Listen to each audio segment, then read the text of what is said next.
Hi, I'm Stefan Schmid. I'm teaching at the Humboldt University in Berlin, in Germany, and today I want to talk about Descartes' famous Cogito argument. Even if you have never heard of the name Cogito argument before, or of Descartes, you might have encountered the argument itself. It is nothing other than the famous philosophical insight, I think, therefore I am, or in Latin, cogito ergo sum. This argument has become so popular that it has even become the subject of jokes. Consider this one. Descartes walks into a bar. The bartender walks up to him and says, "Hey, would you care for a drink?" Descartes replies, I think not. And poof, he disappears.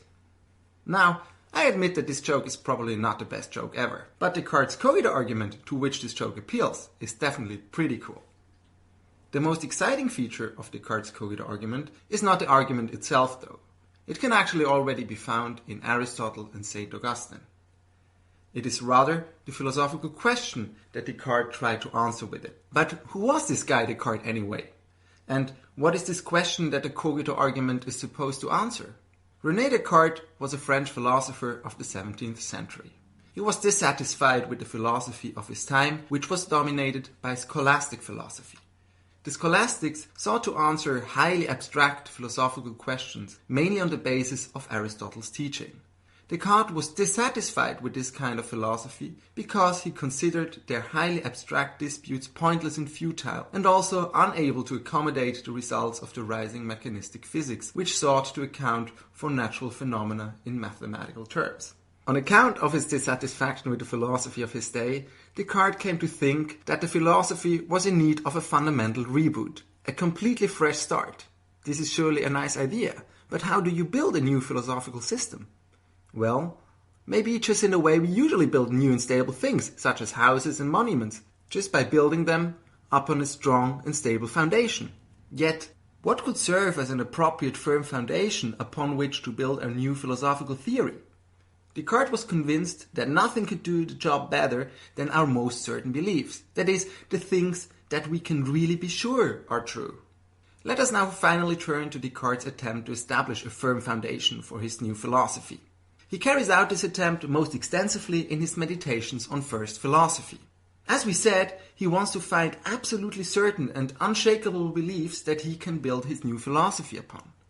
The method that Descartes suggests has become known as Descartes' radical doubt. The main idea is to subject all our beliefs to radical doubt and then see which of them can withstand such doubt and hence be accepted as absolutely certain.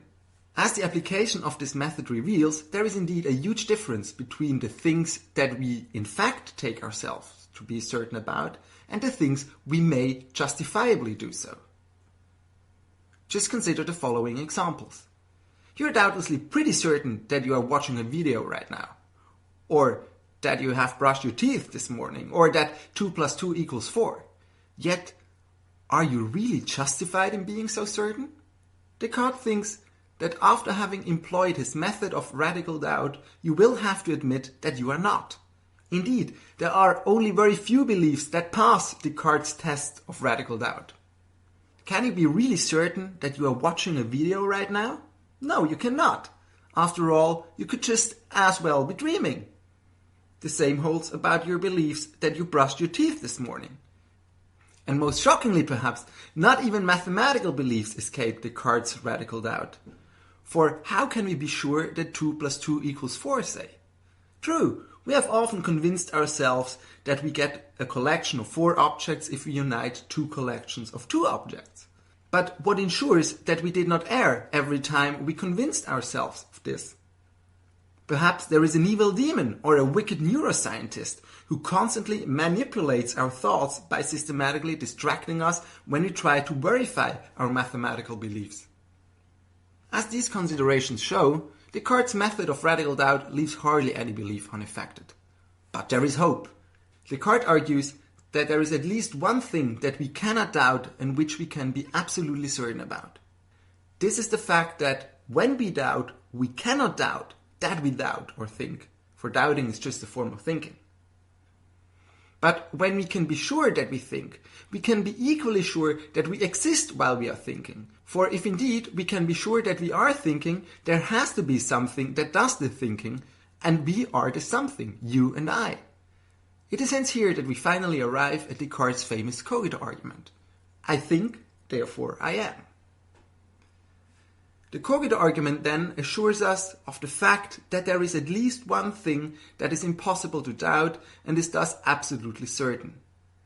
This is the fact that we exist while we think, and this is precisely the unquestionable fact that can figure as the unshakable and firm foundation which Descartes has been looking for in order to build his new philosophical system upon.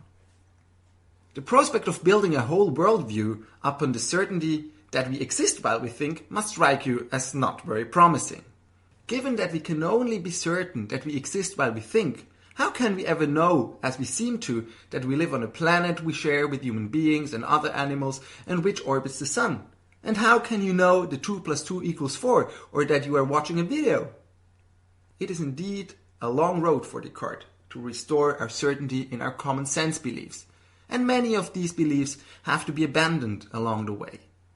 Amongst those are our commonly accepted beliefs that material things are really colored or have other sensory properties like tastes, smells and sounds.